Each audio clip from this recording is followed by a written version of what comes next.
15,000 টাকার নিচের একটা স্মার্টফোন যার সাথে পাচ্ছেন একটা ফ্রি এয়ারবাডস। শুধু তাই না, বাজেট ফ্রেন্ডলি ফোন মানে কম্প্রোমাইজ, এটা আমরা সবাই জানি। আর এই ধারণাটা ভেঙে দিতে পারে অনরের এই X6C ডিভাইসটি। এটার বাজার মূল্য হচ্ছে 14,999 টাকা। কি কি অফার করছে অনর এই ডিভাইসটিতে এ টু জেড জানাবো আজকের ভিডিওতে। মূল ভিডিওতে যাওয়ার আগে রিকোয়েস্ট করবো ভিডিওটিতে লাইক দিয়ে ভিডিওর পরবর্তী অংশটুকু কন্টিনিউ করবেন। শুরু করতে চাই বক্স কন্টেন্ট দিয়ে। বক্স খুললেই প্রথমে পাচ্ছেন ফোনটি, সেই সাথে থাকছে একটা টিপিইউ কেস, থাকছে একটা 35 ওয়াটের অনর সুপার চার্জার, সেই সাথে থাকছে type C cable, SIM ejector pin এবং থাকছে একটা কুইক স্টার্ট গাইড। সব মিলিয়ে একেবারে কমপ্লিট একটা প্যাকেজ বলা যেতে পারে।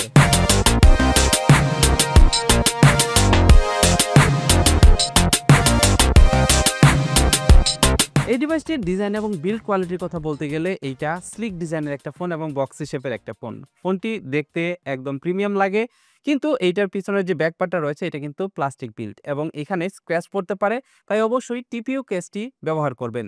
বিল্ড কোয়ালিটির কথা বলতে গেলে ফোনটি কিন্তু বেশ শক্তপোক্ত এবং অনর বলছে এই ফোনটি 5 স্টার ড্রপ রেসিস্ট্যান্স। তার মানে 1.5 মিটার উচ্চতা থেকে এই ফোনটি যদি আপনার হাত থেকে পড়ে যায় তারপরেও এই ফোনটি কিছুই হবে না। ফোনটির পেছন সাইডে আপনি দেখতে পারবেন একটা ক্যামেরা কাটআউট রয়েছে এবং আমার কাছে মনে হয়েছে এটা পারফেক্ট একটা পজিশনে রয়েছে এবং আমার কাছে ভালোই লেগেছে। যদি ফোনটির পোর্টস এন্ড বাটনের কথা বলি তাহলে নিচের অংশে আপনি পাবেন 3.5 এর হেডফোন জ্যাক, সাথে থাকছে প্রাইমারি মাইক্রোফোন, থাকছে টাইপ সি চার্জিং পোর্ট, থাকছে প্রাইমারি স্পিকার। ফোনটির রাইট সাইডে রয়েছে পাওয়ার বাটন এবং এই পাওয়ার বাটনটাই ফিঙ্গারপ্রিন্ট স্ক্যানার হিসেবে কাজ করে। তার উপরে রয়েছে ভলিউম রকার। ফিঙ্গারপ্রিন্ট স্ক্যানারটি খুব সহজেই রিচ করা যায় এবং মোটামুটি ফাস্ট কাজ করে। এটাতে কিন্তু ফেস আনলকও রয়েছে। লেফট সাইডে রয়েছে একটা এআই বাটন। এই এআই বাটনটি দিয়ে আপনি শর্টকাট অনেক কাজই করতে পারবেন। যেমন আপনি যদি এই বাটনটিতে সিঙ্গেল প্রেস করেন তাহলে আপনি দেখতে পারবেন এখানে বেশ কিছু অপশন চলে আসছে যেগুলো আপনি শর্টকাটেই করতে পারবেন, যেমন স্ক্রিনশট নেওয়া, ফ্ল্যাশ লাইট অন অফ করা, ক্লিন আপ করা। এছাড়াও আপনি যদি এইটাতে প্রেস করে ধরে রাখেন তাহলে দেখতে পারবেন গুগল লেন্স ওপেন হয়ে গেছে, যেটা দিয়ে আপনি খুব সহজেই ট্রান্সলেট করতে পারবেন। এরকম আরো বেশ কিছু ফিচার রয়েছে এই ফোনটিতে। ফোনটির উপরের অংশে রয়েছে সিম ট্রে, যেটা দেখে আমি মোটামুটি অবাকই হয়েছি। তার কারণ সচরাচর ফোনের উপরের পার্টে কেউ সিম ট্রে দেয় না। আর এটার পাশে কিন্তু একটা ছোট ছিদ্র রয়েছে, সম্ভবত এটা সেকেন্ডারি নয়েজ ক্যান্সেলেশন মাইক। এবং এইটাতে যে সিম ট্রে রয়েছে এটাতে আপনি ডুয়েল সিম ব্যবহার করতে পারবেন। সেই সাথে আপনি যদি এসডি কার্ড ব্যবহার করতে চান তাহলে আপনি এখানে একটা সিম একটা এসডি কার্ড ব্যবহার করতে পারবেন। তার মানে ডুয়েল সিম এবং এসডি কার্ড আপনি একসাথে ব্যবহার করতে পারছেন না। ফোনটির ওজন 199 গ্রাম এবং ফোনটি 199 গ্রামের হলেও ওয়ান হ্যান্ডেড আপনি এই ফোনটি খুব ইজিলি ইউজ করতে পারবেন। ডিভাইসটিতে রয়েছে IP64 এর রেটিং, তার মানে ওয়াটার স্প্ল্যাশ এবং ডাস্ট প্রুফ এই ফোনটি। ফোনটির 3টা কালার ভেরিয়েন্ট রয়েছে, ওশেন শাইন, মিডনাইট ব্ল্যাক এবং মুনলাইট হোয়াইট। ফোনটিতে ব্যবহার করা হয়েছে 6.61 ইঞ্চের একটা HD+ TFT LCD ডিসপ্লে এবং এইটার রেজুলেশন 1604x720। ডিসপ্লেটি TFT ডিসপ্লে হলেও এইটাতে কিন্তু 16.7 মিলিয়ন কালার সাপোর্ট করে। তার মানে ভিউইং এক্সপিরিয়েন্স দারুণ। যারা মিডিয়া কনজাম্পশন করার জন্য এই ফোনটি নেবেন তাদের জন্য বেটার একটা চয়েস হতে পারে। সেই সাথে আপনি পাচ্ছেন এই ফোনটিতে 120 হার্টজ রিফ্রেশ রেট, তার মানে আপনি আরো স্মুথলি এই ফোনটি ব্যবহার করতে পারবেন।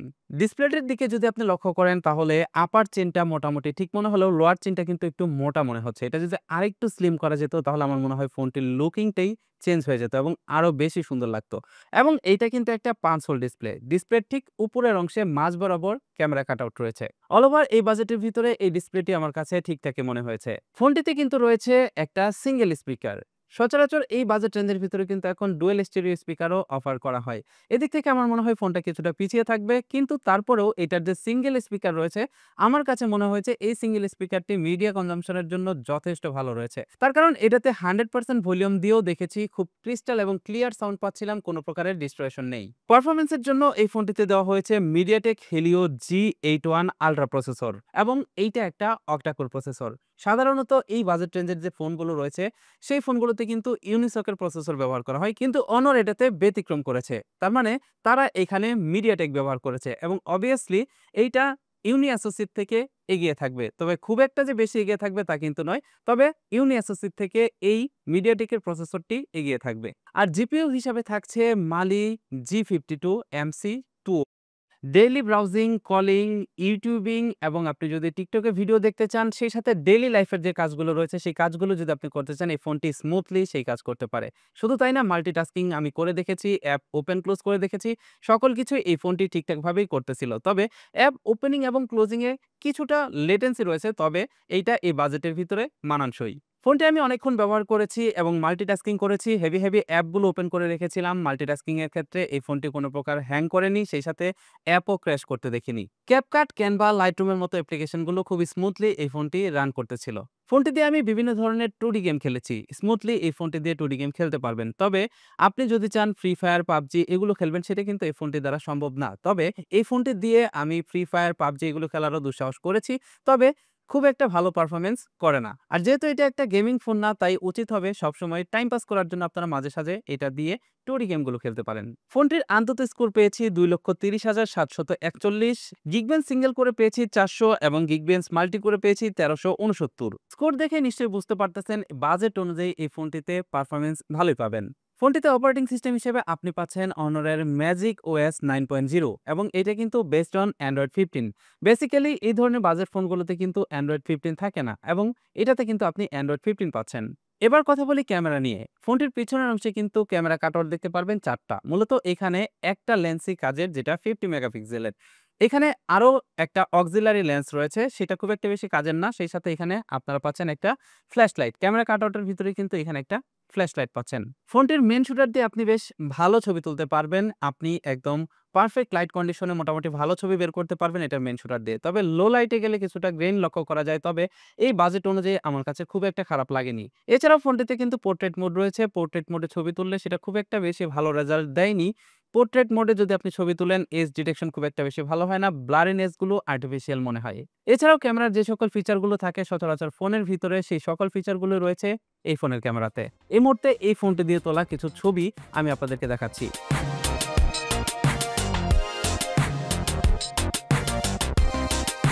ফোনটি দিয়ে আপনি সর্বোচ্চ 1080p 30fps এ ভিডিও ধারণ করতে পারবেন এবং এই মুহূর্তে যে ভিডিওটা দেখতে পারতেছেন সেটা এই ফোনেই শুট করা হয়েছে এবং 1080p 30fps এই শুট করা হয়েছে। ভিডিওটা দেখে আপনারা বুঝতে পারছেন এটা দিয়ে ভিডিও ধারণ করলে মোটামুটি কেমন দেখা যাবে। সেলফি ক্যামেরা হিসেবে এই ফোনটিতে রয়েছে 5 মেগাপিক্সেলের একটা সেলফি ক্যামেরা। আমার কাছে মনে হয়েছে এই বাজেট রেঞ্জের ভিতরে আমরা একটা 8 মেগাপিক্সেলের সেলফি ক্যামেরা আশা করতেই পারি। তবে এই সেলফি ক্যামেরাটা দিয়ে আপনি যদি প্রপার লাইট কন্ডিশনে ছবি তোলেন তাহলে দেখতে অনেকটা এরকম আসবে। লো লাইটে যদি সেলফি তোলেন তাহলে দেখতে এরকম আসবে। আমার কাছে মনে হয়েছে ছবি তোলার থেকে ভিডিও কলিং এর কাজে এই সেলফি ক্যামেরাটি সবথেকে বেশি ব্যবহৃত হবে। যেহেতু এটা একটা বাজেট ফ্রেন্ডলি স্মার্টফোন সেহেতু কিছুটা কম্প্রোমাইজ করতেই হবে। ফোনটি 6GB প্লাস 128GB ভেরিয়েন্টে বাংলাদেশের মার্কেটে পাওয়া যাচ্ছে এবং এই ভেরিয়েন্টের দাম রাখা হয়েছে 14,999 টাকা। আপনি চাইলে এইটার ইন্টারনাল স্টোরেজ কিন্তু এক্সটেন্ড করতে পারবেন এসডি কার্ড ব্যবহার করে। তবে সেই ক্ষেত্রে আপনাকে একটা সিম কম্প্রোমাইজ করতে হবে। তার মানে আপনি যদি ডুয়াল সিম কার্ড ব্যবহার করেন, এটাতে এসডি কার্ড ব্যবহার করতে পারবেন না। এসডি কার্ড ব্যবহার করলে ডুয়াল সিম কার্ড ব্যবহার করতে পারবেন না। ফোনটির ব্যাটারি সেকশনে রয়েছে 5300 mAh এর একটা ব্যাটারি এবং এটাকে পাওয়ার আপ করার জন্য Honor দিয়েছে একটা 35 ওয়াটের সুপার চার্জার, যেটা দিয়ে এই ব্যাটারিটি আপনি ফুল চার্জ করতে পারবেন মাত্র 1 ঘন্টায়। আর যেহেতু এটা একটা বেসিক ইউজের ফোন সেহেতু আপনি যেকোনোভাবেই ব্যবহার করুন না কেন এই ফোনটি একদিন খুব অনায়াসেই ব্যাকআপ দিবে। ফোনটিতে ফেস আনলক এবং ফিঙ্গারপ্রিন্ট সেন্সর দুইটাই রয়েছে এবং দুইটাই মোটামুটি অ্যাকুরেটলি কাজ করে। ফিঙ্গারপ্রিন্ট সেন্সরটিও ফাস্ট কাজ করছিল। যারা ফেসবুক, ইউটিউব, টিকটক এবং সোশ্যাল মিডিয়া ব্রাউজিং করবেন এবং ভালো একটা ব্যাটারি চাচ্ছেন, লং লাইফ ব্যাটারি, তাহলে আপনার জন্য এই ফোনটি পারফেক্ট। সেই সাথে যারা স্টুডেন্ট রয়েছেন অথবা বাবা-মাকে একটা ফোন গিফট করবেন, তাদের জন্য এই ফোনটি পারফেক্ট একটা ফোন হতে পারে। তো এটাই ছিল Honor-এর X6C। কেমন লাগলো ফোনটি? এই বাজেট রেঞ্জের ভিতরে এই ফোনটি আপনার কাছে কেমন লেগেছে? কোন ফিচারটি ভালো লেগেছে? ভিডিওর কমেন্ট বক্সে জানিয়ে যাবেন। ভিডিওটি অল ওভার কেমন লেগেছে সেটাও কমেন্ট করে জানিয়ে যাবেন। ভিডিওটি ভালো লাগলে লাইক দিবেন, বন্ধুদের মাঝে শেয়ার করবেন। That's it for now. Take care. Bye by.